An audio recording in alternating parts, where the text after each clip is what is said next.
Let's start. हम लोग एक डेटा सेट के ऊपर काम करेंगे। आप लोगों को जो है अप्लाई करके दिखा देती हूँ। कितने स्टूडेंट्स हैं? हम लोग 40 स्टूडेंट्स हैं। ठीक है, तो everyone please, firstly you have to import these 3 libraries. ये तीनों लाइब्रेरीज को आप इंपोर्ट करिए अपने पास। लास्ट टाइम भी मैंने आपको भेजा था, उसी में से कॉपी पेस्ट कर सकते हैं। मैं आपको कॉपी पेस्ट फिर से करके चैट बॉक्स में भेज रही हूँ। देखिए, ये तीनों बेसिक लाइब्रेरीज हैं। ये तो हमें हर बार चाहिए ही होंगी whenever we are working on any data analysis और डेटा साइंस प्रोजेक्ट। ठीक है, ओके, इसको आप रन करके रखेंगे अपने पास।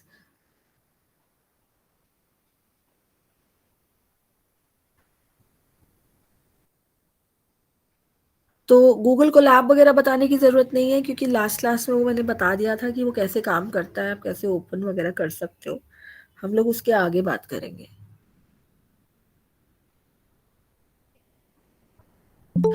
ठीक है, सेकंड स्टेप में मुझे अपना जो CSV फाइल मैंने आपको भेजा है उसे गूगल कोलैब में इंपोर्ट करना है। तो उसके लिए आप यहाँ पर अपना ये जो फोल्डर बना हुआ है यहाँ जाएंगे। Then you will go to upload to session storage, और जहां पर भी आपके पास ये फाइल डाउनलोड्स में आएगा या कहीं पे भी है, उसको आप ओपन करके गूगल कोलैब में ऐड करवा सकते हैं। तो अभी मैंने यही सेम फाइल आपको जो भेजा है वो मैंने यहाँ पे ऐड करवा लिया है। एंड देन मुझे क्या करना है, यहाँ पर राइट क्लिक करके कॉपी पाथ, एंड मैं यहाँ पर पेस्ट कर दूंगी इसको।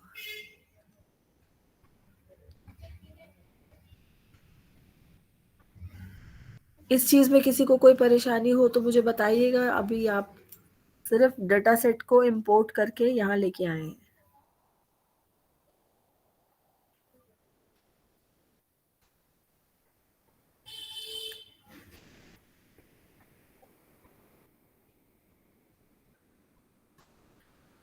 ठीक है, हो गया सभी का? हाँ, प्लीज रिपीट वाला क्या बात था बेटा, मैं दोबारा बता देती हूँ। आई वॉज सेइंग कि आपको ये 3 लाइब्रेरीज करना पड़ेगा। मैंने कॉपी पेस्ट कर दिया इसको गूगल कोलैब की एक सेल में ऐड करके रन करा के रख दीजिए।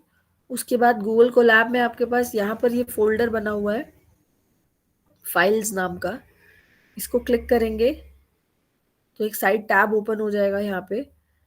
यहाँ पर ये वाला आइकन जो बना हुआ है अपलोड सेशन के ऊपर, यहाँ क्लिक करेंगे एंड डाउनलोड्स में आपके पास ये फाइल पड़ा होगा। तो जैसे ही ये फाइल को आप सिलेक्ट करोगे, ये यहाँ आ जाएगा फाइल नेम, एंड ओपन करते ही ये अपलोड हो जाएगा आपका फाइल गूगल कोलैब के ऊपर। जैसे ही आप ये ओपन करेंगे आपके पास ये फाइल यहाँ शो होने लग जाएगा, एंड राइट क्लिक करके इस फाइल के ऊपर कॉपी पाथ कर लेंगे एंड यहाँ पे वही पाथ सेम यहाँ पे पेस्ट कर देंगे। और इस सेल को भी मैंने रन करा के रख दिया है। दैट मीन्स अभी मेरे पाइथन के अंदर डेटा सेट एंटर हो गया है। ठीक है, आगे बढ़ते हैं।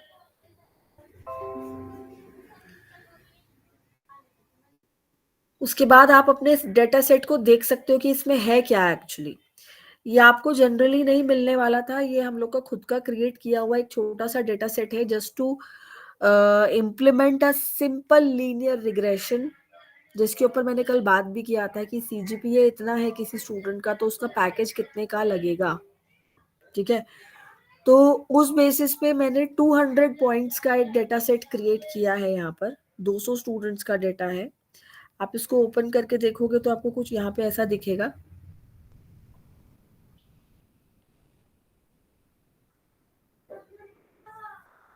ये हम लोगों ने खुद ही क्रिएट किया है इस डेटा को, एक कॉलम और ये दूसरा कॉलम। तो अब इसमें से हम इसको सबसे पहले सेपरेट करेंगे कि इंडिपेंडेंट कॉलम कौन सा है हमारा और डिपेंडेंट कॉलम कौन सा है।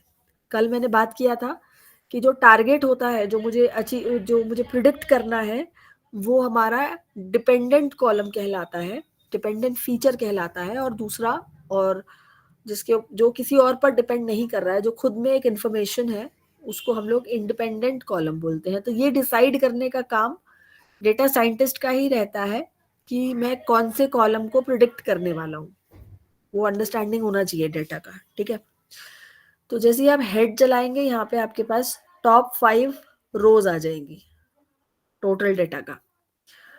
ठीक है, आपको याद हो, मैंने कल मैं यहाँ ओपन कर लेती हूँ, थ्योरी साथ साथ देखते चलेंगे और साथ साथ प्रैक्टिकल में देखते चलेंगे क्या क्या पढ़ा था कल। तो हम लोग आई थिंक कहाँ बात कर रहे थे, लीनियर रिग्रेशन के ऊपर बात कर रहे थे ना। Okay,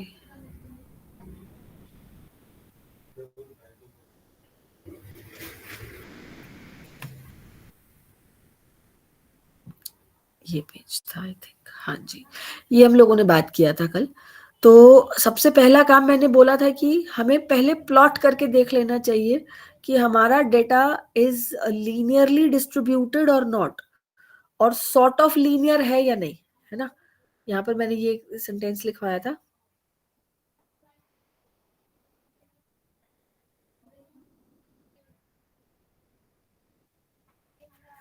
that sort of linear है या नहीं मेरा डेटा।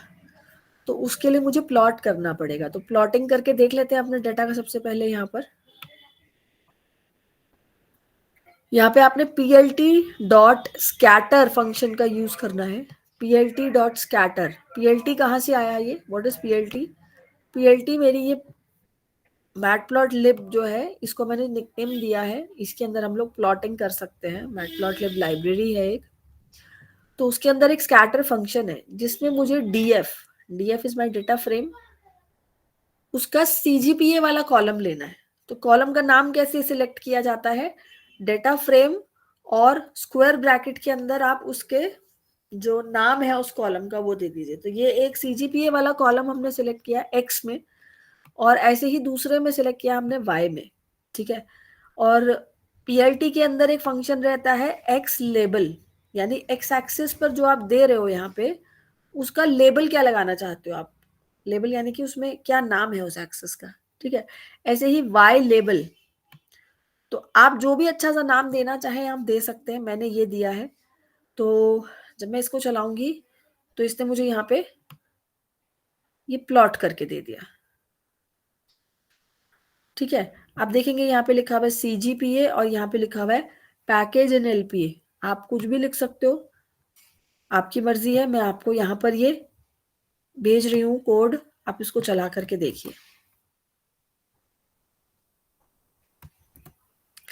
और जब सबका हो जाए तो मुझे बता दीजिएगा, फिर हम आगे बढ़ते हैं।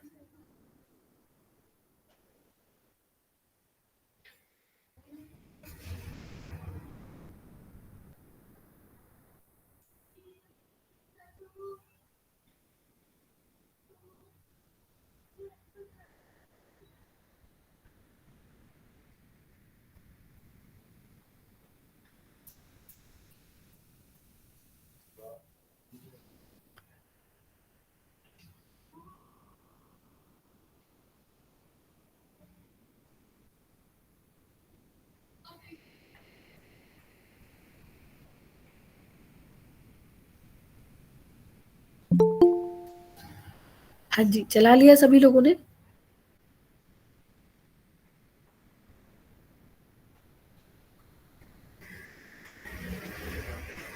आपके पास ये प्लॉट आ जाना चाहिए बेटा।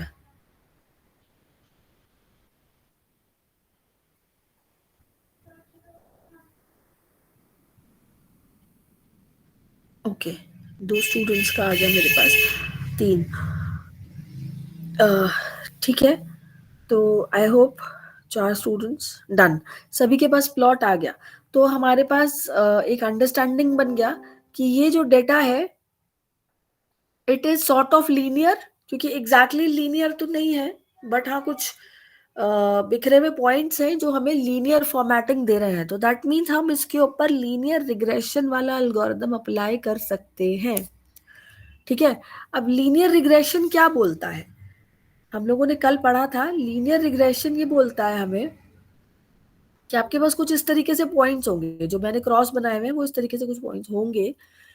अब आप एक एक पॉइंट को अगर लेकर के बात करें, if I take one point here, कहाँ गया, जस्ट अ सेकेंड, ये रहा, ओके।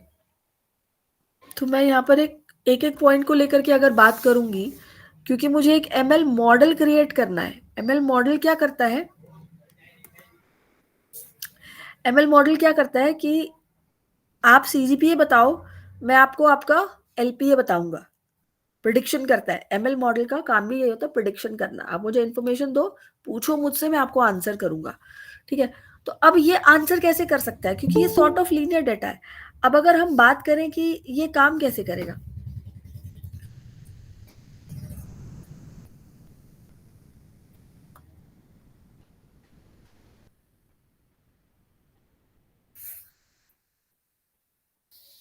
ये काम कैसे करेगा, आपने बोला कि किसी का 6.5 सीजीपी है मेरे पास, ठीक है, समवन इज सेइंग,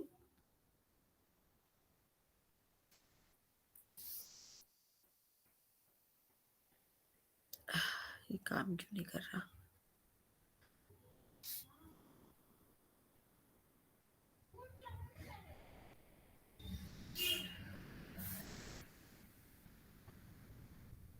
चलो ठीक है यार, ये काम ही नहीं कर रहा है इसके अंदर, ओके छोड़ो, ठीक है, छोड़ो उसको। तो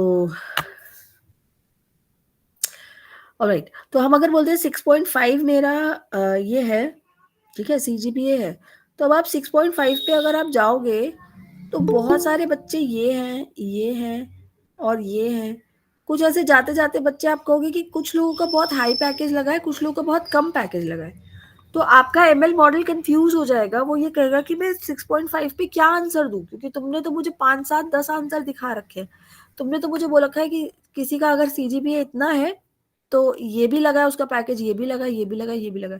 तो रियल लाइफ में तो ऐसे ही होता है ना, रियल लाइफ में ऐसे ही होता है। वो ये कहेंगे कि अगर किसी का एज इतना है या हाइट इतना है तो उसका वेट 2 4 5 किलो ऊपर नीचे करके, ऐसे करके बहुत सारा अलग अलग ऑब्जर्वेशन हो सकते हैं। तो एमएल मॉडल कंफ्यूज हो जाएगा और वो ये कहेगा कि मैं कौन सा आंसर दूं।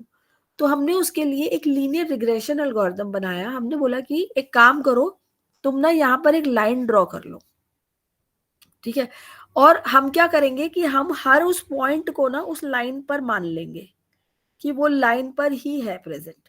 अब हमारे लिए वो लाइन इंपॉर्टेंट हो गया, ठीक है। अब जैसे मैंने यहाँ पे ड्रॉ किया हुआ है, मैं आपको दिखा देती हूँ थोड़ा सा, अभी आपको नहीं, आपने नहीं किया है, but after applying linear algorithm regression मुझे कुछ ये आंसर मिलने वाला है, ये देखिए, ये आंसर मिलने वाला है। तो अब क्या कहेगा, ये लीनियर लाइन जो हमने क्रिएट किया है रिग्रेशन के थ्रू, ये हर पॉइंट को ना अपने ऊपर प्रोजेक्ट कर लेगा, ठीक है। अब एक्चुअली उसका पैकेज लगना चाहिए था 3 LPA का, लेकिन हमारा जो मॉडल बताएगा वो ये बताएगा 2.5 का लगेगा तुम्हारा पैकेज, करेक्ट। तो अब ये जो 3.5 और 2.5 के बीच का जो गैप है, ये हमें कम से कम रखना है। ऐसा ना हो ना कि हम लाइन यहाँ बना दे रहे हैं ऊपर, लाइन तो हम कहीं भी बना सकते हैं, लाइन अगर हम ऊपर यहाँ बना दे रहे हैं तो ये वाले पॉइंट के लिए ऊपर वाली लाइन का डिस्टेंस बहुत ज्यादा हो जाएगा, ठीक है। तो ओएलएस जो हम लोगों ने कल पढ़ा था उसके हिसाब से ये जो डिस्टेंस है ये भी कम से कम होना चाहिए, कि भाई हर पॉइंट के पास से होके गुजरो ताकि डिस्टेंस जो है वो कम रहे, ठीक है। तो उसके लिए हम लोग ये एक स्ट्रेट लाइन ड्रॉ करते हैं। स्ट्रेट लाइन का इक्वेशन मैंने कल आपको यहाँ बता दिया था, ठीक है, सीजीपीए का ही एग्जाम्पल लिया था, पैकेज का ही एग्जाम्पल लिया था, और इसके थ्रू ये डेरिवेशन करते करते हम लोग यहाँ तक पहुंचे थे कि हम मिनिमम जो वैल्यूज हैं उसको लेकर के एम और बी की वो वैल्यूज लेते हैं जिससे डिस्टेंस कम से कम रहे, और ये डिपेंड करता भी है डिस्टेंस पर। ये कैसे, कल हम लोगों ने यहाँ पर प्रूव भी किया था, इस चीज को डीआई को लेकर के यहाँ पे प्रूव भी किया था। तो हम एल्गोरिदम में कैसे करते हैं, यहाँ चलते हैं वापस, ठीक है। अभी अभी तक हम यहाँ कर चुके हैं। अब मेरा काम क्या है, अपने डेटा सेट में से डिपेंडेंट और इंडिपेंडेंट फीचर्स को अलग अलग करना। उसके लिए आप यहां देखेंगे मैंने एक छोटा सा लॉजिक यूज किया है। ये चल क्यों नहीं रहा?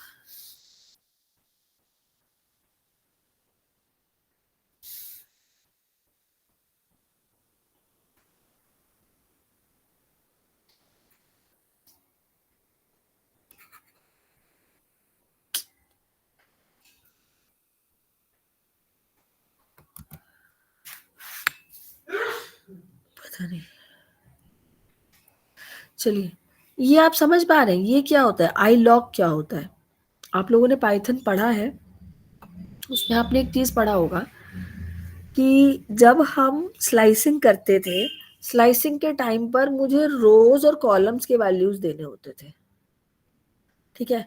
और एक पॉइंट आपको याद कराया गया होगा उस टाइम पे कि upper limit is discarded in Python, है ना? तो देखो, df is my data frame dot iloc. Iloc क्या करता है?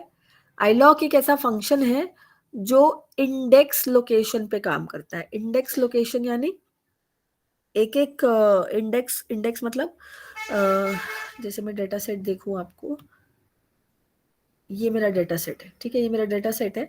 तो ये 0 1 2 3 4 ये नंबर्स तो अपने आप लगे ना, हमारे पास तो बस ये था CGP और पैकेज था, ये तो खुद लगे ना। इसको हम लोग बोलते हैं इंडेक्स पोजीशन, ठीक है? इंडेक्स यानी कि रो या कॉलम का आपका नोटिफिकेशन। अब रो क्या हो गई? 0 1 2 3 4। कॉलम क्या हो गई? CGP and package. तो इंडेक्स को लेकर के, उनकी लोकेशन को लेकर के बीच में से एक सब मैट्रिक्स वगैरह निकाल लेता है। तो इसके यहाँ पे मैंने क्या किया, सारी रोज, ऑल रोज, ये कोलन का क्या मतलब है? ऑल रोज एंड 0 से लेकर के फर्स्ट तक कॉलम। तो इसमें कौन सा कॉलम आएगा मेरे पास? इसमें आएगा सिर्फ 0th कॉलम। क्यों? क्योंकि 1 तो आएगा नहीं, 1 का मतलब है upper limit. Upper limit is discarded in Python. तो 1 से लेकर के, सॉरी, 0 से लेकर के 1 तक का कॉलम, और जिसमें 1 इज डिस्कार्डेड, तो अल्टीमेटली वो लेगा क्या? वो लेगा 0th कॉलम को। ऐसे ही दूसरा किया हमने, कैपिटल एक्स में डाल दिया इसको। Capital X is my independent column and small Y is my dependent column. तो सारी रोज, क्योंकि अब पैकेज के भी मुझे सारी ही चाहिए, सारी रोज चाहिए। और स्लाइसिंग अगर उल्टा करते हैं तो दैट इज -1। ये आप पढ़ चुके होंगे पाइथन के अंदर, ठीक है? आईलॉक मेरे ख्याल आपको समझ में आ गया होगा कि बीच में से आपने एक पोर्शन निकालना है इंडेक्स को लेकर के। वो किस पे काम करता है? वो 2D के लिए काम करता है। 2D ग्राफ, 2D यानी ऑब्वियस सी बात है, हम 2D पे काम कर रहे हैं ना। ये CGP और पैकेज, इसको अप्लाई करके देखेंगे। और आप एक्स और कैपिटल एक्स और वाई को आप जो है प्लॉट करवा सकते हैं। मैं इसको रन करवा देती हूँ। एंड कैपिटल एक्स को मैंने बोला प्लॉट करने के लिए, तो आप देखेंगे कैपिटल एक्स के अंदर वही 199 आ गए आपके पास, और CGPA वाला कॉलम अलग हो गया, इंडिपेंडेंट वाला। ऐसे ही आप वाई को देखेंगे, वाई प्लॉट करा लीजिए। तो वाई के अंदर भी आपके पास देखिए इंडेक्स पोजीशन आई है, अभी भी 0 से लेकर के इंडेक्स पोजीशन के साथ ही चल रहा है वो, लेकिन इस बार उसका आया है पैकेज वाला। लेंथ आई है 200। डेटा टाइप आया है आपके पास फ्लोट के अंदर है सारे पैकेजेस। आई होप इतना हो गया होगा आपका। एक्स और वाई को अलग अलग करा लिया हमने। ये सिर्फ पहली बार में आपको थोड़ा टफ लगेगा। जब आप और डेटा सेट डालोगे और उसमें भी आप ऐसे ही एक्स और वाई को अलग अलग कराओगे, तो आपको पता होगा कि आप क्या करा रहे हो। पहली बार में थोड़ा टाइम लग जाता है समझाने में। हो गया सभी का?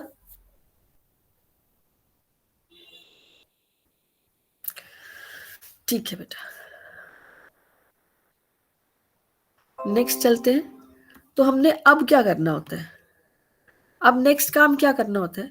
मैंने आपको वेरी फर्स्ट डे, बहुत फर्स्ट डे आपको जब हमने क्लास लिया था, थोड़ा इंट्रोडक्शन उस टाइम पे दिया था कि हम डेटा सेट को यूज कैसे करते हैं। डेटा सेट के लिए मेरे पास कुछ ऐसा डेटा सेट रहता है,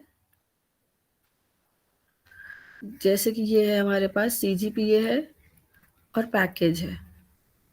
ठीक है, अब इसको हमने कैपिटल एक्स और कैपिटल वाई में तो डिवाइड कर लिया। मैंने टेस्ट और ट्रेन का आपको कुछ आइडिया दिया था कि कुछ डेटा हम ट्रेन करते हैं, अपने एल्गोरिदम को दिखा देते हैं, और उसी डेटा सेट में से कुछ डेटा को हम लोग एक्सक्यूज मी मैम, हाँ जी जो ये स्कैटर प्लॉट में जो ये लेबलिंग में नंबर्स ऑटोमेटिकली जनरेट हुए ना, जी, सपोज अगर ये चेंज करने हो, अगर हमें स्केल दिखानी हो 1 से 10 तक, एक्स एक्सिस की बात कर रहा हूँ, एक्स लिम एक फंक्शन आता है। या वो कैसे करते? एक्स लिमिट, सपोज अगर हमें इस एक्सिस को अपडेट, जो एक्सिस पे नंबर जनरेट हुए ना, मतलब 4 के corresponding 1.5, I mean X with respect to Y, अगर दोनों में सपोज हमें अपनी तरफ से कुछ डिजायर्ड ये लेबलिंग रखनी हो 1 से 5 तक, तो वो कैसे करेंगे हम अपडेट ये हाँ मैं प्लॉट समझ में? गई, एक्स हाँ, लिम होता है। एक्स ओके, लिम के अंदर आप जो है अपना लिमिट दे सकते हैं। You X want me to do that? Numbers, okay, जी जी जी, नंबर्स में दे ओके, सकते हैं आप।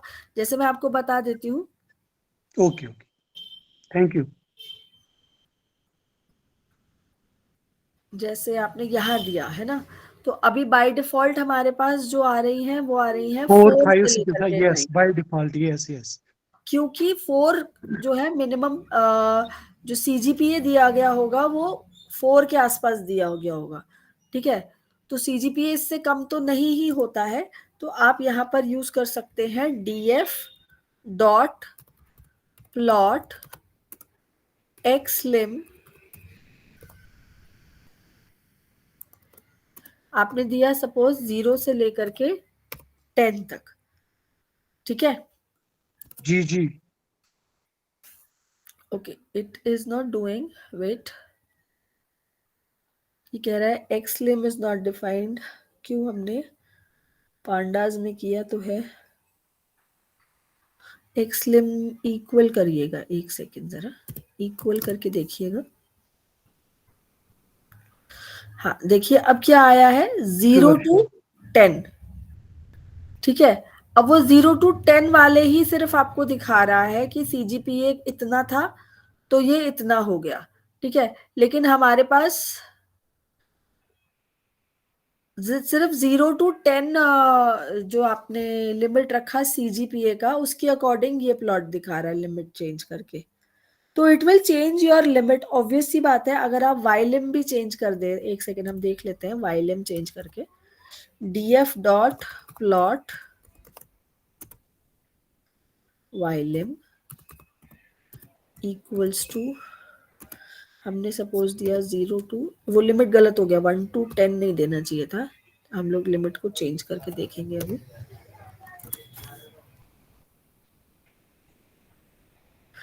तो देखिए अब ये इस पर इस तरीके से काम कर रहा है, बट अगर मैं स्कैटर पर ही लगा दूं, प्लॉट ना यूज करके स्कैटर लगा देती हूँ, एक सेकेंड, स्कैटर,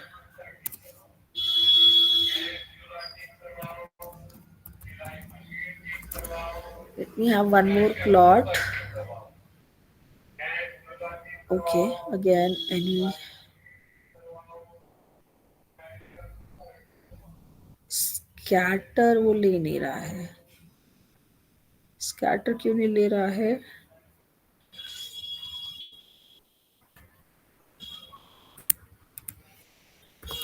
पीएलटी में लेगा शायद ये। तो डीएफ कॉमा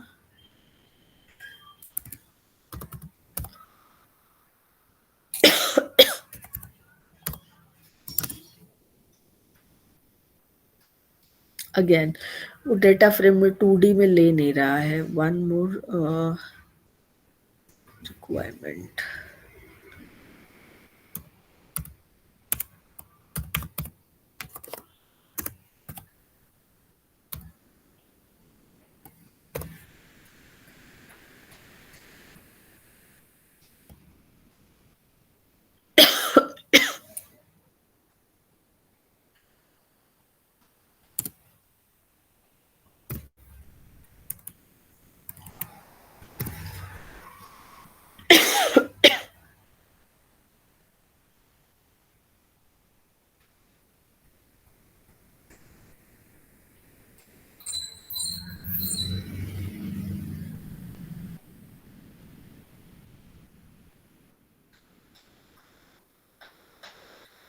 कैटर के लिए आई नीड टू चेंज। ये सब यार याद नहीं रहता। यूजुअली हम लोग जो है प्रोग्राम्स जब बनाते हैं उस टाइम ये एक्सपेरिमेंटिंग करके रख लेते हैं, सो दैट क्लास में ज़्यादा टाइम ना लगे। बट df डॉट, सॉरी यहाँ पर करना चाहिए था, df डॉट प्लॉट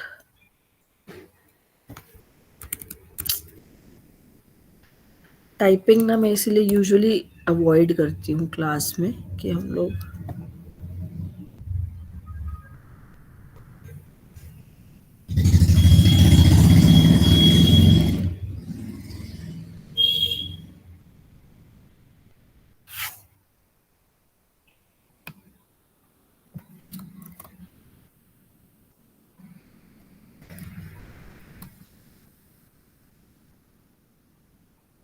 नहीं लेगा।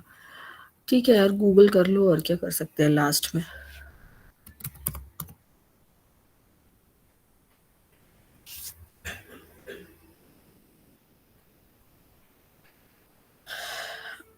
Okay, it's using like this, set underscore xlim लेता है वो। Okay, we are using xlim only, और वो set underscore xlim करके लेता है।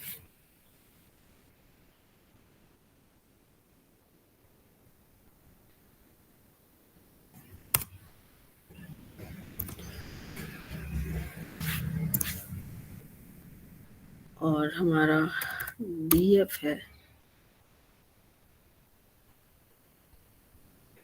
लेट्स सपोज ये ऐसे चल जाए तो no. Okay, it is saying that it has no attribute like this.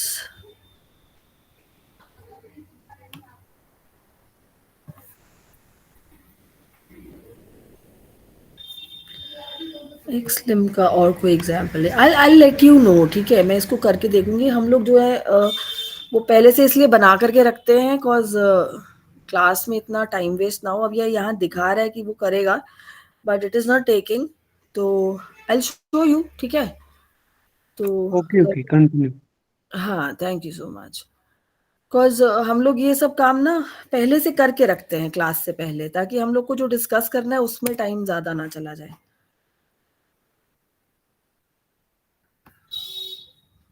Cause thousands of let me just clarify, cause thousands of functions हैं, हम लोग इतने खुद भी याद नहीं रख पाते।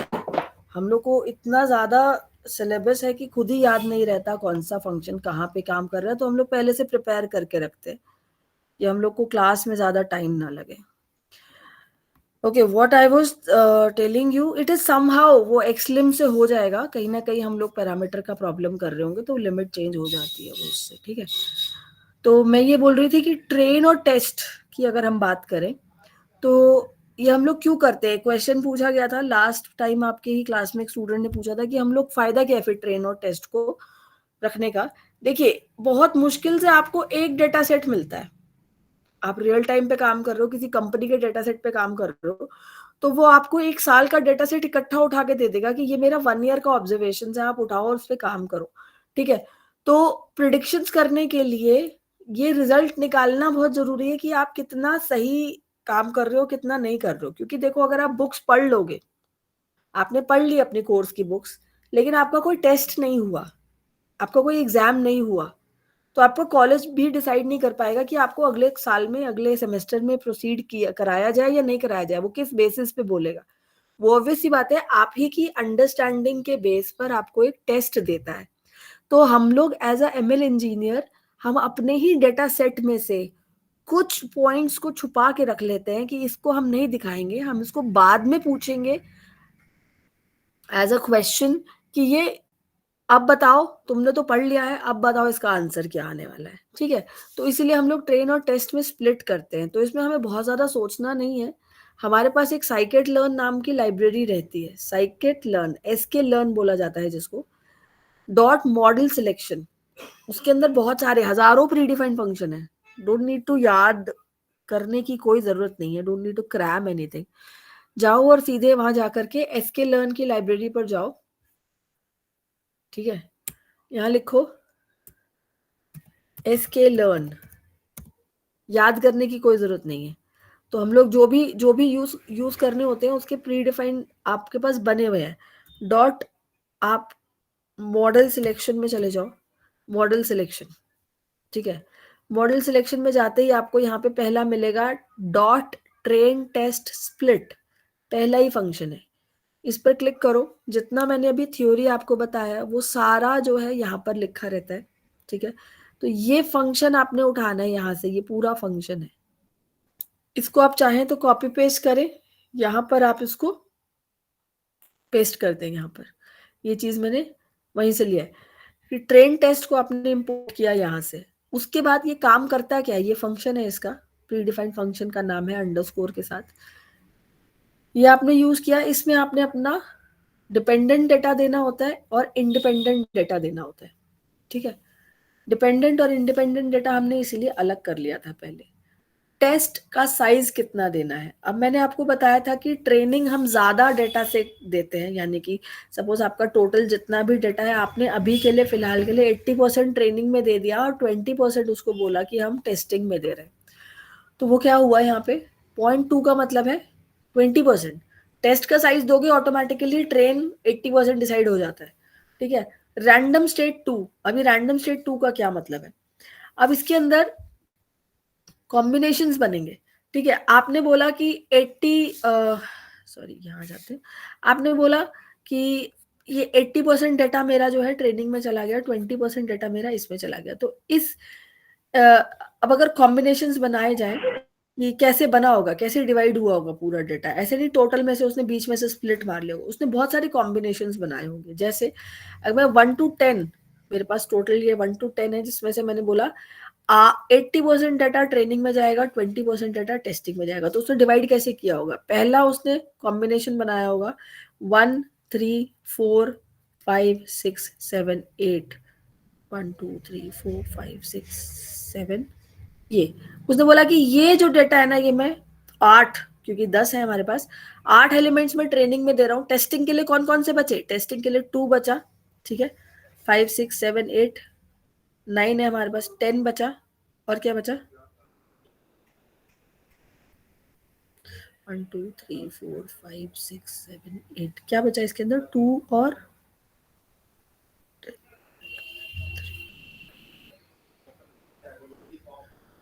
तो जो भी आपका, हाँ सॉरी 2 ही तो बचने चाहिए, ठीक है, 8 इधर ले लिए। 80% डेटा आपने ट्रेन करा दिया और ये बचा आपका टेस्टिंग का डेटा, तो ये एक कॉम्बिनेशन बना, ठीक है, ये एक कॉम्बिनेशन बना।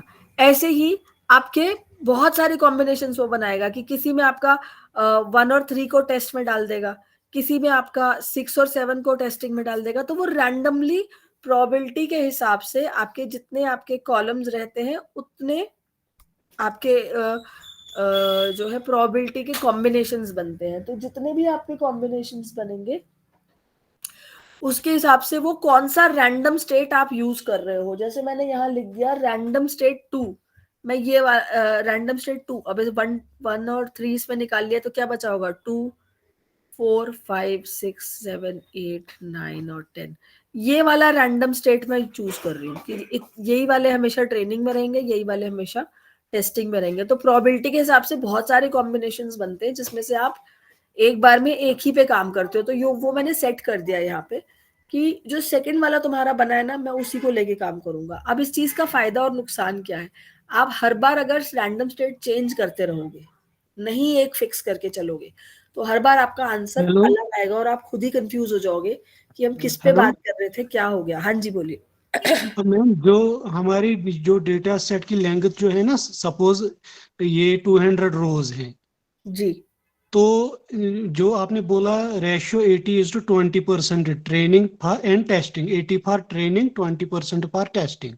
जी जो फर्स्ट रो से 80 तक जो भी एंट्रीज आएंगे that will go for training, and and जो एंड में बचेंगे 20% वो टेस्टिंग के लिए मतलब चूज की जाएगी ऑटोमेटिकली। नहीं, हमेशा ऐसा नहीं होता है कि शुरू की 80 परसेंट शुरू की ही क्यों ली जाएंगी? ऐसा क्यों? हमें तो रैंडमली लेनी है ना। इसका मतलब रैंडमली या ये मतलब एक पर्टिकुलर सीक्वेंस में लेना है? नहीं नहीं, सीक्वेंस में नहीं लेता कभी भी, ये रैंडमली उठाता है। इसके ओके। कॉम्बिनेशंस बनेंगे। आपकी प्रोबेबिलिटी पढ़ी होगी ना आपने, जी जी। प्रोबेबिलिटी के हिसाब से इसमें कितनी रोज है, 200 रोज है ना, तो हाँ। आप इसके 200 कॉम्बिनेशन बनेंगे टोटल। कॉम्बिनेशन कैसे? ये जैसे एक कॉम्बिनेशन बना, ये ट्रेनिंग का है, ये हम्म। टेस्टिंग का है, ये एक कॉम्बिनेशन बना, ये दूसरा कॉम्बिनेशन बना, ऐसे ओके करके इसके 200 कॉम्बिनेशंस बनेंगे। ओके तो ओके। उसमें मुझे फिक्स करना है, मैंने फिक्स कर दिया कि जो दूसरा तुम बना रहे हो ना, सेकंड वाला जो तुम्हारा, जो भी तुम्हारा बना कॉम्बिनेशन, मैं उसी के ऊपर काम करूंगा। हर बार मेरी ट्रेनिंग वही होगी, हर बार मेरी टेस्टिंग वही होगी। अगर आप ये फिक्स नहीं करते हो तो वो 200 कॉम्बिनेशन में से कोई भी उठा लेगा कभी भी, है ना। वो कभी भी उठा करके कोई भी नया आंसर आपको दे देगा, तो आप उसके लिए कभी भी कुछ फिक्स आंसर नहीं बोल पाओगे कि इसका फिक्स आंसर यही आने वाला है। तो इसीलिए 200 कॉम्बिनेशन में से आप कोई भी नाम ले लो, ठीक है, आप कोई भी नंबर ले लो, उसको आप यहाँ पे बस एक फिक्स कर दो। रैंडम स्टेट करके एक आता है, उसको आप यहाँ पे फिक्स कर दो कि मुझे हमेशा सेकंड वाले पे जो कॉम्बिनेशन तुमने बनाया है ना, अब वो क्या बनाया मुझे उससे मतलब नहीं, जो भी तुमने बनाया है मुझे उससे मतलब है, बस मैं उसी पे काम कर रहा हूँ, मैं अपना आंसर उसी पे देखना चाह रहा हूँ हर बार। समझ में आई बात? नहीं तो तुम हर बार चेंज करोगे तो हर बार नया आंसर आएगा, तुम कुछ प्रिडिक्ट नहीं कर पाओगे उसमें, ठीक है, कि तुम्हारा डेटा कैसे काम कर रहा है। तो इसलिए हम ट्रेन टेस्ट स्प्लिट करते हैं बहुत सोच समझ के। रैंडम स्टेट को हम लोग फिक्स कर देते हैं। तो मेरे पास ये रन किया, मैं आपको कॉपी पेस्ट करके दे रही हूँ, आप इसको चला करके देख लीजिए। मिल गया?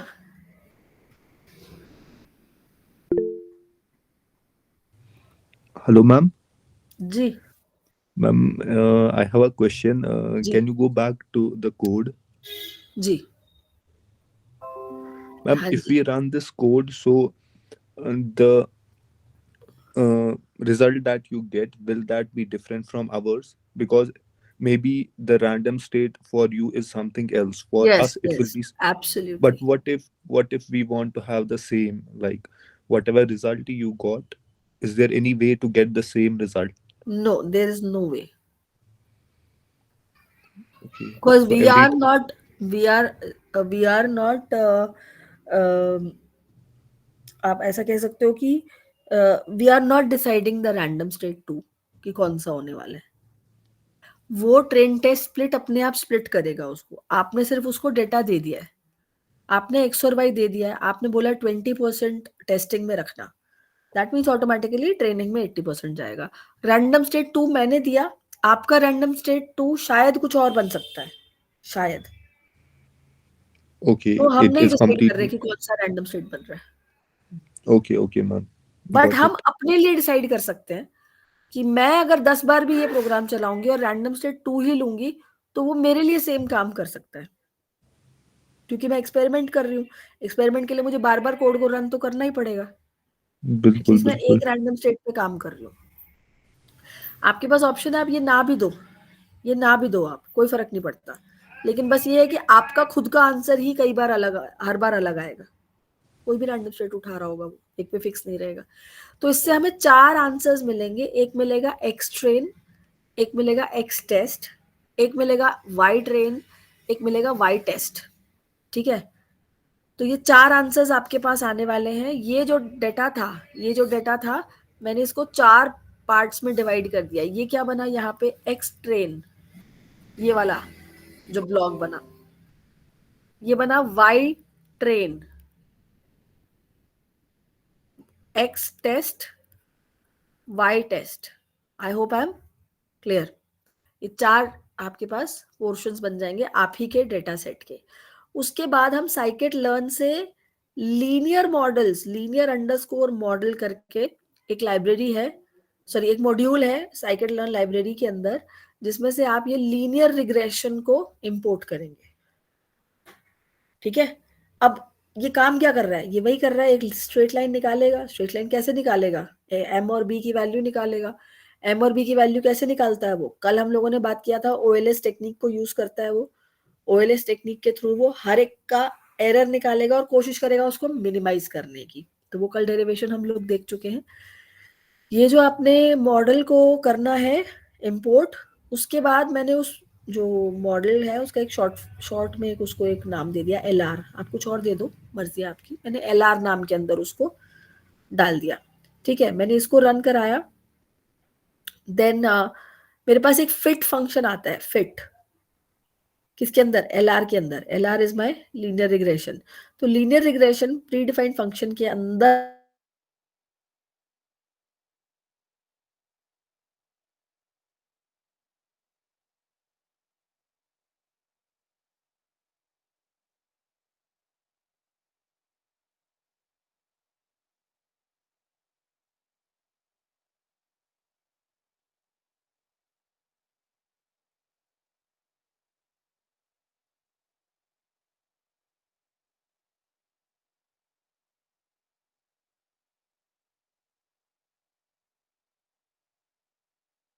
सकते हो निकाल करके कि एक्स टेस्ट का कितना साइज बना है। मैंने यहाँ पर निकाल करके देखा, और ये Y test, it's up to you, निकाल के देखना है तो देख लीजिए।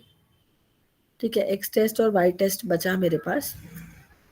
ओके, देन अगला एक फंक्शन मेरे पास आता है, इसको मैं रन कर रही हूँ। It is my function predict. तो अल्टीमेटली मुझे प्रिडिक्ट ही करना है ना। प्रिडिक्ट किस पे करना है कि अब मैं आपको एक्स टेस्ट देने वाला हूं, एक्स टेस्ट देने वाला हूं, और उसकी वैल्यूज आई लॉक जीरो यानी जीरोथ कॉलम की जो वैल्यूज हैं उनको रीशेप कर दिया मैंने 1,1 में। तो ये बहुत ज्यादा बड़ी बात नहीं है सोचने के लिए। आप ये समझे कि एक्स टेस्ट क्या था मेरे पास। एक्स टेस्ट इस फॉर्म में था, राइट। एक्स टेस्ट कुछ इस फॉर्म में था, इंडेक्स इसके साथ लगा हुआ है, ये पैकेजेस है।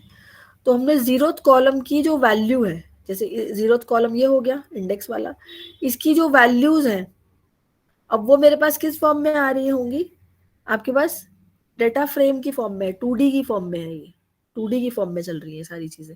तो आप उसको रीशेप कर दीजिए 1,1 के फॉर्म में। ये वो मैंने कर दिया उसको रीशेप। ठीक है, अब इसने मुझे प्रिडिक्ट करके देना है आंसर। इसने मुझे प्रिडिक्ट करके एक सेकेंड, आंसर प्रिडिक्ट करा, इसने कुछ शो नहीं करा ना मुझे। Okay, what it is predicting, इसको इसके कोफिशिएंट और वो निकाल के दिए होंगे मैंने नीचे। हाँ, ये रहा। LR ने, ये जो आपने प्रिडिक्ट लगाया ना बेटा, प्रिडिक्ट लगाया, तो इसने आपको दो वैल्यूज देता है ये प्रिडिक्ट करके, एक M का वैल्यू और एक B का वैल्यू। यहीं पे लगा के देख लेते हैं। M comma B is equals to, तो दो वैल्यूज आ रही होंगी मेरे पास। अच्छा, इट इज सेइंग कि ऐसे नहीं देख सकते हैं, कोफिशिएंट करके देखना पड़ेगा। Not enough, expected to got 1।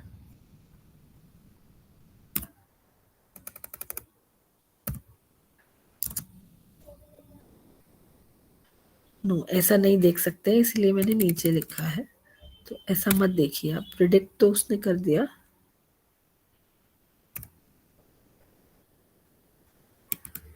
गलत हो गया स्पेलिंग, एक सेकेंड। ऐसा नहीं वो देगा, तो you just come little down. आप यहाँ पे ये कोफिशिएंट इस नाम से देख सकते हो। M और B तो वो हम बाद में देंगे। तो कोफिशिएंट और इंटरसेप्ट इसको करके देखते हैं, इस नाम से दे रहा है वो। तो मैं यहाँ पे इक्वल टू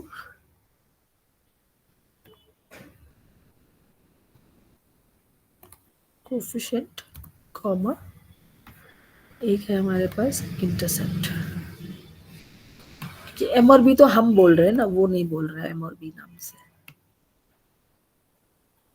तो लेट्स सपोज ये यहाँ पर लिख दें अगर,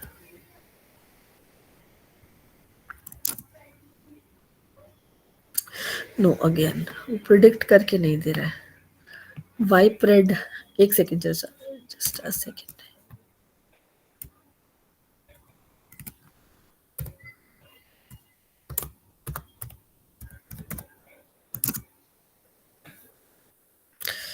यस, एक वैल्यू दे रहा है वो। It is giving me one value only.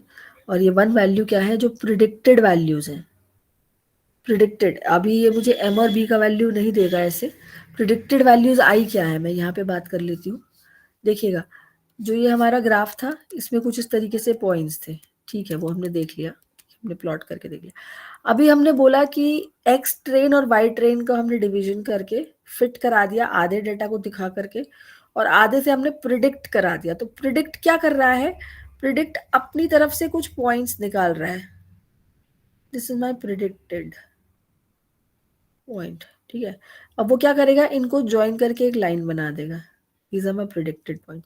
अब ये predicted points कौन से होते हैं, इस पॉइंट का इस पर रिफ्लेक्शन, इस पॉइंट का इस पर रिफ्लेक्शन। तो हर पॉइंट का इस लाइन के ऊपर जो प्रिडिक्शन आ रहा है वो प्रिडिक्ट मुझे एक उसमें आंसर दे रहा है। और इसको अगर हम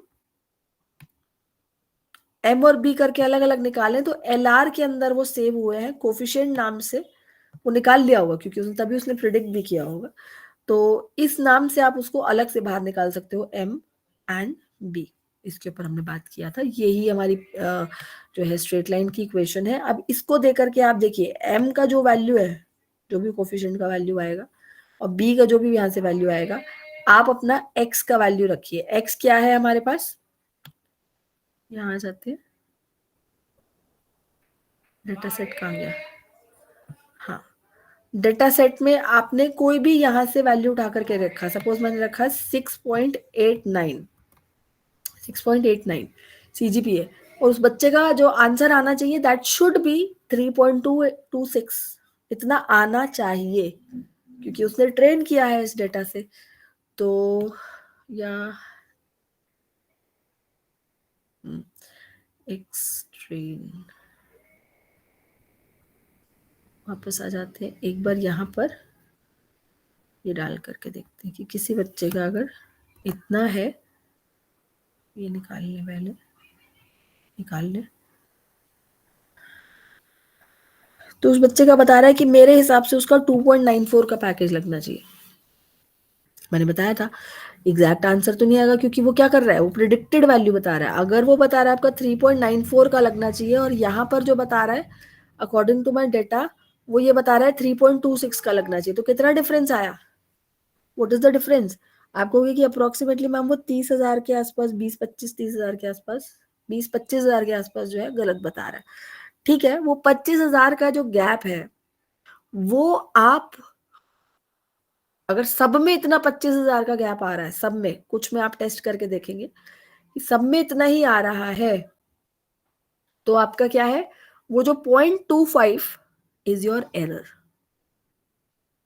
कि 0.25 का डिफरेंस आ सकता है। ये आप अपने मॉडल के साथ लिख करके भेजेंगे अपने ओनर को या जिसको भी आप बना करके अपना मॉडल दे रहे हो कि ये 0.25 जो है ये ऊपर नीचे आंसर देगा, लेकिन अप्रोक्सीमेटली सही आंसर दे देगा। अब किसी का बच्चे का CGPA 9.5 हो तो यहाँ पे दे रहा है 4.4, अब आप वहां जाकर के देखो डेटा में कितना दे रहा है, ठीक है। तो ये तो बहुत मुश्किल काम हो जाएगा, आपको कि 200 बार थोड़ी ना जा करके देखेंगे मैम, कि 200 बार हर मैं किसी का भी दे रही हूँ हाँ जाके देखूं फिर माइनस करके देखूं, वो तो बहुत बड़ा काम हो गया है ना।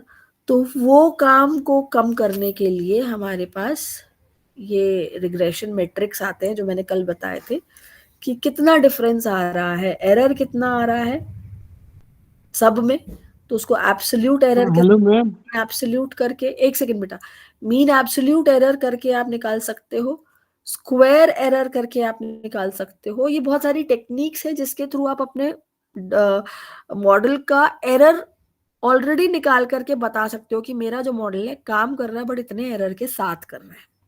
100% तो कहीं नहीं काम करेगा, किसी भी मॉडल को आप चला लो 100% एक्यूरेट तो नहीं ही आता। हाँ जी बोलो, अब बोलो।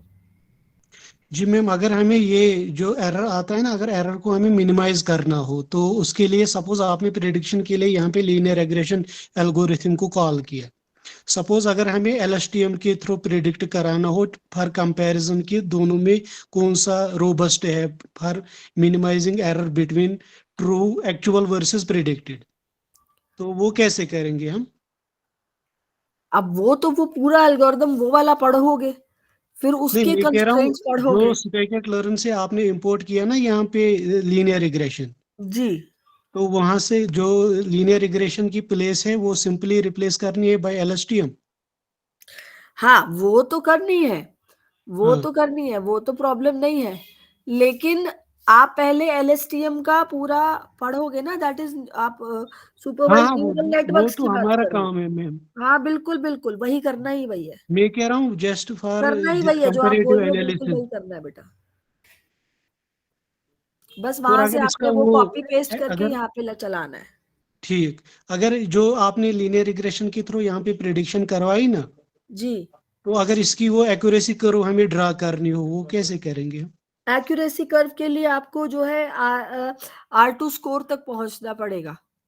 R2 score, adjusted R2 score वगैरह पढ़ करके उसके बाद आप उसका एक्यूरेसी कर्व बना सकते हैं। वो एडवांस के टॉपिक्स रहेंगे। और ये mean absolute error, root mean square error अगर दिखाना हो? तो वो तो पढ़ना पड़ेगा ना पहले, कैसे निकालते कैसे हैं, तो वो तो मैं पहले थ्योरी पढ़ाती हूँ, फिर मैं उसको ओके प्रैक्टिकल करके दिखाती हूँ। ठीक है, मैंने आपको बता दिया कि ऐसा ओके। ऐसा करते हैं। ओके, हाँ जी, और कोई क्वेश्चन?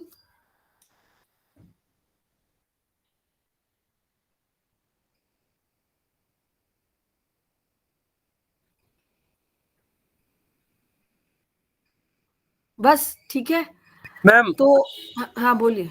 मैम ये जो अभी हमने कोलैब में ये प्रैक्टिस किया ना, तो अभी मैम ये आप शेयर कर दीजिएगा अगर ये मैं प्लीज। आपको अभी ही भेज देती हूँ सारा, जितना मैंने मेरा ख्याल ट्रेन टेस्ट तक भेजा है। जी जी ma'am.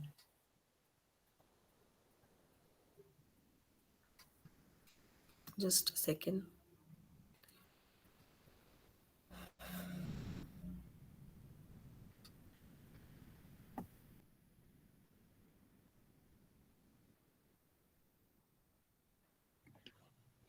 Ma'am, what is logistic regression?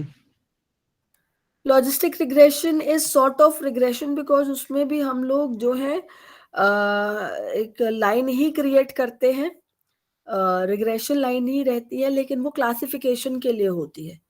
We are classifying 2 categories और 3 categories which are linearly separable to each other. तो अगर ऐसा कोई आपके पास डेटा आता है विच इज लीनियरली सेपरेबल, उसके लिए आप लॉजिस्टिक रिग्रेशन लगाते हैं, वो आपका नेक्स्ट एल्गोरिदम है।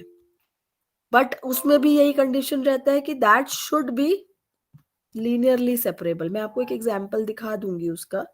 अब कल तो मैं नहीं ले पाऊंगी क्लास, जस्ट अ सेकेंड, मैं ये कॉपी पेस्ट कर दूं, फिर मैं आपको उसका एग्जांपल शो कर देती हूँ कि कैसे काम करता है वो। Okay, ma'am.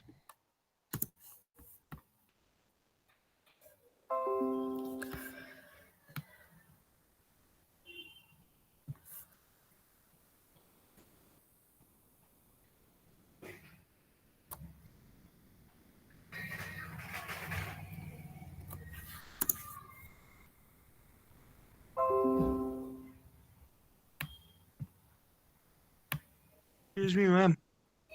हाँ जी, मैम आप ये पूरी फाइल ईमेल कीजिए ना उसी ईमेल आईडी पे जिस पे आपने अभी ये place.csv भेजा था। हाँ आप हाँ, आप यहाँ से कर उन्हीं लो। उन्हीं को मेल कीजिए, वो फिर ग्रुप में शेयर करेंगे। ठीक है, मैं कर दूंगी, अभी मेरा बस हो ही गया काम खत्म। लॉजिस्टिक का आप पूछ रहे थे मुझसे, मैं आपको दिखा देती हूँ लॉजिस्टिक के डेटा के लिए रिक्वायरमेंट क्या रहती है। Let me just open this.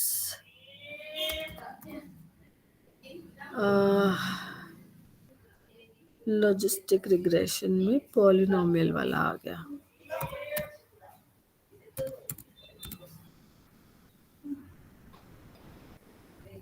Gradient descent से तो नहीं करना है अभी।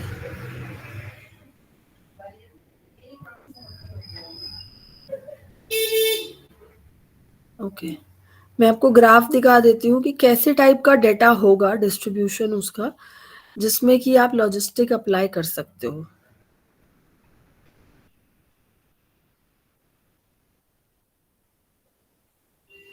ओके, ये भी नहीं चलने वाला है, मैं आपको बता देती हूँ यहीं पर, देखिएगा। अभी देखिए, पहला काम क्या रहता है किसी भी एमएल एल्गोरिदम के लिए, आप उसको प्लॉट करके देख लो बेटा। तो प्लॉटिंग में अगर आपके पास लीनियरली आया तो you're going to use linear regression, but data कुछ ऐसा आया है, ठीक है, and you have some different data, ये है कुछ अलग बच्चे, ये है। अब अगर हम CGPA और उसकी ही बात करें, पैकेज की ही बात करें, तो आप यहाँ पर एक चीज ध्यान देंगे कि कुछ अलग कलर के बच्चे, कुछ अलग कलर के बच्चे, लेकिन ये क्या है, लीनियरली सेपरेबल है, दिखाई दे रहा है, प्लॉट करने के बाद मुझे दिखाई दे रहा है कि ये इस तरीके से सेपरेट किए जा सकते हैं। और अगर फ्यूचर में कोई टेस्ट मेरे पास आया, टेस्ट, अब ब्लू वाले क्या कहते हैं, ब्लू वाले जो बच्चे हैं वो प्लेस्ड है, सपोज दे आर प्लेस्ड, और रेड वाले जो बच्चे हैं दे आर नॉट प्लेस्ड। अब प्रॉब्लम कुछ ऐसा आया आपके पास है, क्लासिफिकेशन प्रॉब्लम, ये क्लासिफिकेशन प्रॉब्लम यानी कैटेगरीज हैं दो ये। तो अब से किसी ने पूछा कि मेरे बच्चे का CGPA जो है ना इतना है, ठीक है, अब आप मुझे बताओ कि मेरा बच्चा प्लेस होगा कि नहीं होगा।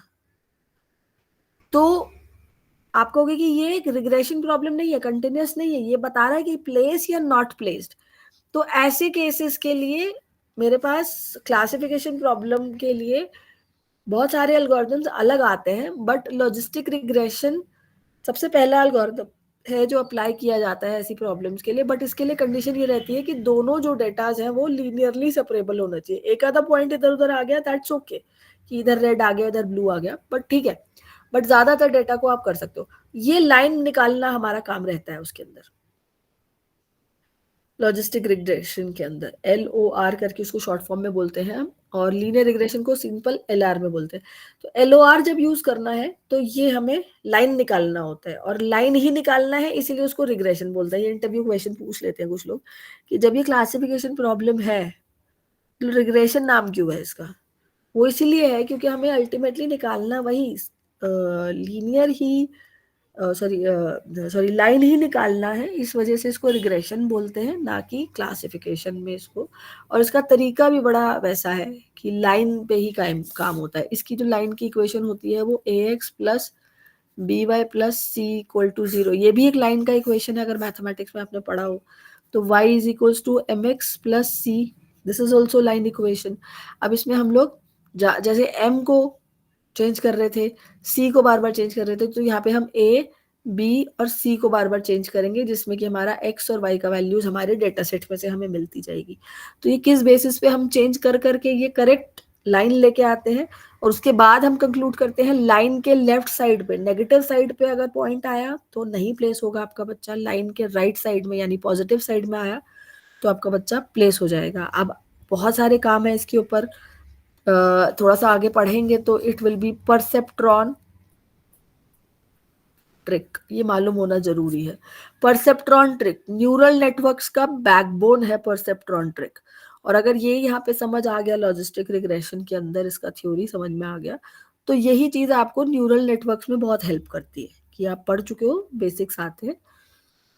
तो ये यहाँ से मैं स्टार्ट करती हूँ परसेप्ट्रॉन ट्रिक पढ़ाने से। उसके बाद उस ट्रिक के थ्रू हम लोग जो है ABC के वैल्यूज निकालते हैं।